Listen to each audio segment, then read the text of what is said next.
What's the largest ocean that ever existed on Earth? The Pacific Ocean represents the remnants of the biggest body of water in the planet's history. Earth's current largest ocean, the Pacific, blankets more than 30% of the planet's surface, stretching 12,000 miles, 19,000 kilometers, at its widest point, between Colombia and the Malay Peninsula, according to the Intergovernmental Oceanographic Commission of UNESCO, IOC. UNESCO opens in Newtab. But that titanic sea represents only the remnants of the largest ocean in Earth's history. So what was the largest ocean ever to exist on our planet?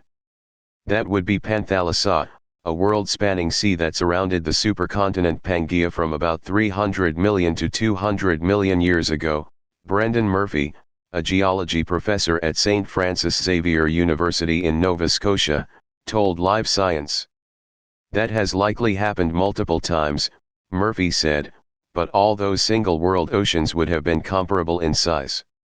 The most recent supercontinent was Pangaea, in which today's continents fit together, including the jigsaw-like pieces of Africa and South America. Another supercontinent, Rodinia, combined Earth's land masses in a different configuration about 650 million years ago, according to the Smithsonian Institution, opens in Newtab.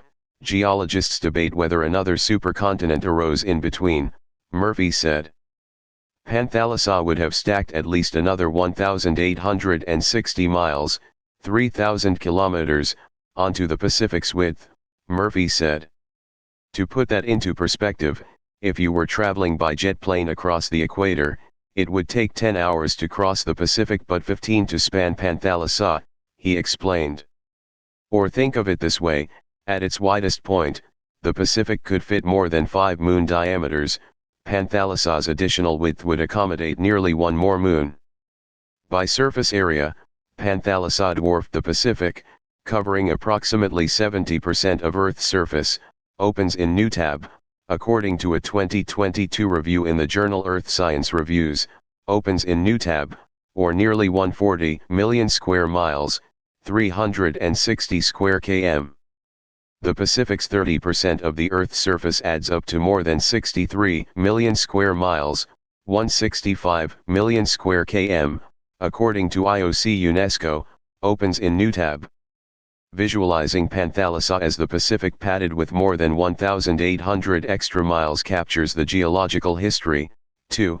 Pangaea broke up in large part due to the opening of the Atlantic Ocean, at the expense of Panthalassa. Its remnants became the Pacific, so you can picture Panthalassa as the Pacific pasted onto the Atlantic, which today ranges between about 1,800 miles, between Brazil and Liberia, and 3,000 miles, 4,800 kilometers, between North America and North Africa, according to IOC. UNESCO. Technically, however, Earth likely had an even larger ocean at one point, but one not defined by continents. About 150 million years after Earth formed, it had oceans but no continents yet, so an unbroken sea covered the planet, according to the Smithsonian.